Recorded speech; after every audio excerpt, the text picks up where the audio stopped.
हनुमान चालीसा पढ़ते वक्त भूल कर भी न करें ये 7 गलतियां, उठाने पड़ सकते हैं बुरे परिणाम। भक्त बजरंगबली जी को प्रसन्न करने के लिए अधिकतर लोग हनुमान चालीसा का पाठ करते हैं। विशेषकर से मंगलवार के दिन हनुमान चालीसा के पाठ करने से मनचाहा फल प्राप्त होता है। हनुमान चालीसा के लिए किसी खास नियम की आवश्यकता नहीं होती, लेकिन कुछ छोटी छोटी बातें का ध्यान रखना जरूरी होता है। हिंदू धर्म के अनुसार हनुमान जी की पूजा शुभ फलों की प्राप्ति होने की ऐसा माना जाता है और उनकी पूजा से लोगों की समस्त मनोकामनाएं की पूर्ति होती है और शुभ फलों की प्राप्ति होती है। इसी वजह से उनके भक्त जन उन्हें प्रसन्न करने के लिए कई विशेष उपाय आजमाते हैं। ऐसी मान्यता है कि जो कोई भी भगवान हनुमान जी की पूजा करता है वह समृद्धि, धन और सकारात्मक ऊर्जा से भरपूर हो जाता है। ऐसी मान्यता है कि चालीसा के नियमित पाठ से भगवान प्रसन्न होते हैं और समस्त कष्टों से मुक्ति भी दिलाते हैं। हनुमान चालीसा में लगभग 40 चौपाइयाँ शामिल हैं। ऐसी मान्यता है कि यदि कोई व्यक्ति हनुमान चालीसा का पाठ करते समय सभी नियमों का पालन नहीं करता है तो उसे पूजा का पूर्ण फल नहीं मिल पाता है। तो आइए जानते हैं हनुमान चालीसा का पाठ करते वक्त किन गलतियों से बचना चाहिए। लेकिन उससे पहले अगर आप भी चाहते हैं कि बजरंगबली का आशीर्वाद आप पर बना रहे तो इस वीडियो को एक लाइक करके चैनल को सब्सक्राइब कर लें और कमेंट बॉक्स में जय बजरंगबली जरूर लिखें। नंबर 1, किसी बीज की चौपाई से पाठ शुरू करना। ज्योतिष मान्यताओं के अनुसार जब कोई व्यक्ति सही तरीके से हनुमान चालीसा का जाप करता है तो उसे बहुत लाभ होता है। वहीं आपको कभी भी चालीसा का पाठ बीच में किसी चौपाई से नहीं करना चाहिए। यदि आप हनुमान चालीसा पढ़ने जा रहे हैं तो इसे एक साथ पूरा क्रमबद्ध तरीकों से पढ़कर उसे उस स्थान से उठना चाहिए। कभी भी बीच की किसी चौपाई से पाठ शुरू ना करें। कोई भी पाठ अगर आप कर रहे हैं तो उसे सच्चे मन से करना चाहिए, अन्यथा पाठ करने का फल कभी नहीं मिलता है।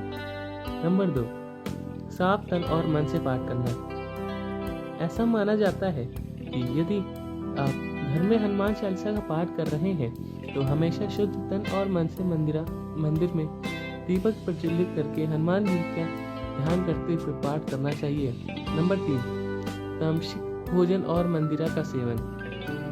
यदि आप हनुमान चालीसा का पाठ करते हैं तो सुनिश्चित करें कि आपको भूल कर भी तामसिक भोजन या मंदिरा का सेवन नहीं करना चाहिए। ऐसा करने से आप हनुमान जी को क्रोध का पात्र बन सकते हैं। हनुमान जी बाल ब्रह्मचारी हैं और हमेशा मांसाहारी चीजों और शराब के सेवन से दूर ही रहना चाहिए, तभी आपको पूजा का फल प्राप्त होगा। नंबर 4, किसी से व्यर्थ का झगड़ा न करना। यदि आप हनुमान चालीसा का पाठ करते हैं तो ध्यान रखें, आपको भूलकर भी किसी निर्बल को सताना नहीं चाहिए और किसी से व्यर्थ में झगड़ना नहीं करना चाहिए। यदि आप भी हनुमान चालीसा का पाठ कर रहे हैं तो ध्यान रखें कि आपको किसी का भी अपमान नहीं करना चाहिए और किसी के लिए भी अपशब्दों का प्रयोग नहीं करना चाहिए। आप अगर हनुमान चालीसा का पाठ करते हैं तो आपको गरीबों को भी नहीं सताना चाहिए बल्कि गरीबों की सहायता करनी चाहिए। नंबर 5, जीवन साथी को छोड़कर किसी अन्य रिश्तों में बांधना।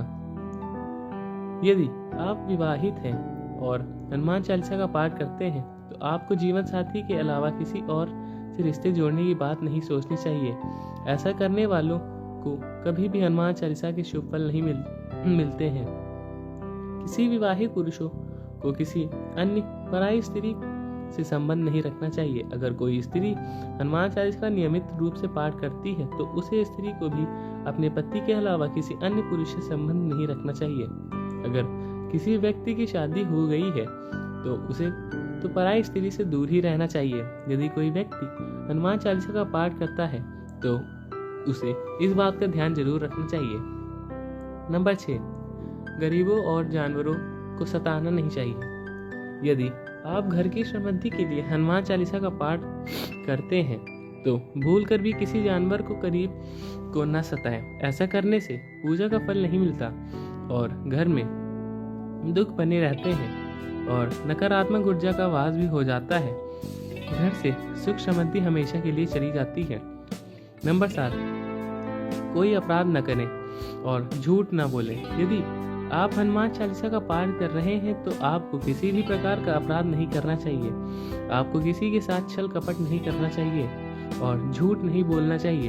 अगर आपके मन में भी किसी प्रति छल कपट और दोष है तो इससे आपको पूजा का फल कभी नहीं मिलेगा।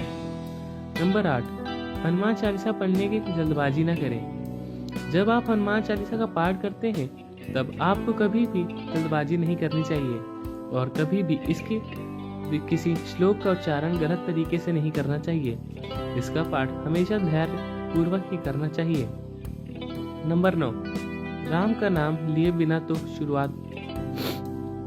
सभी इस बात से परिचित हैं कि हनुमान राम जी के परम भक्त हैं, इसलिए भगवान राम का नाम लिए बिना हनुमान चालीसा की शुरुआत न करें, वरना आप इसके फल से वंचित ही रह जाएंगे। नंबर 10, तन और मन साफ रखें। हनुमान जी और उनके इष्ट श्री राम के चित्र की स्थापना करें। उसके बाद उनके समक्ष जल से भरा पात्र रखें। कम से कम 3 बार से लेकर 108 बार तक चालीसा का पाठ करें। घर में हनुमान चालीसा का पाठ करते समय तन और मन दोनों साफ होना चाहिए। नंबर 11, मन में ना लाएं अनुचित ख्याल। हनुमान चालीसा का पाठ करते समय मन में किसी भी प्रकार का अनुचित ख्याल नहीं आना चाहिए। प्रयास करें कि चालीसा का पाठ का समय रोज एक ही हो। विशेष दशाओं में यात्रा तक सोते समय भी चालीसा का पाठ कर सकते हैं। नंबर 12, मंगलवार और शनिवार के हनुमान के दर्शन।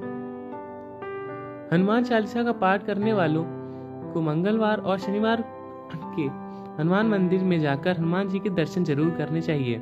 यदि मंगलवार या शनिवार को हनुमान मंदिर में जाकर उनके सामने घी का दीपक जलाने से और हनुमान चालीसा का पाठ वहीं बैठकर करने से बड़े से बड़े कष्ट दूर हो जाते हैं। नंबर 13, कभी भी गलत संगत वालों लोगों के साथ में रहें। यदि आप हनुमान चालीसा का पाठ करते हैं फिर भी गलत लोगों की संगत में बैठते हैं, उनका साथ उनके गलत कामों में देते हैं तो आपका पतन निश्चित है, इसलिए ऐसे लोगों से दूर ही रहें। नंबर 14, ज्योतिष के अनुसार मंगलवार के दिन 3 बार पाठ करना बेहद शुभ माना गया है। जब भी आप पाठ करें तो सबसे पहले एक पात्र में जल भरकर रख लें। उसके बाद जब हनुमान चालीसा का पाठ संपन्न हो जाए तो उस जल को ग्रहण कर लें और इससे आपको लाभ तो मिलेगा ही, साथ ही साथ हनुमान जी के भी जमकर अपनी कृपा बरसाएंगे। नंबर 15, सूतक काल परिवार में। जब किसी इंसान की मौत हो जाती है तो वहाँ सूतक काल मान्य रहता है। जब तक ये सूतक काल रहता है तब तक हमें हनुमान सहित किसी अन्य देवी देवता की पूजा नहीं करनी चाहिए। इस दौरान मंदिर में भी प्रवेश न करें। दोस्तों, वीडियो अच्छी लगी हो तो लाइक और सब्सक्राइब जरूर करें और कमेंट बॉक्स में जय श्री राम जरूर लिखें। धन्यवाद।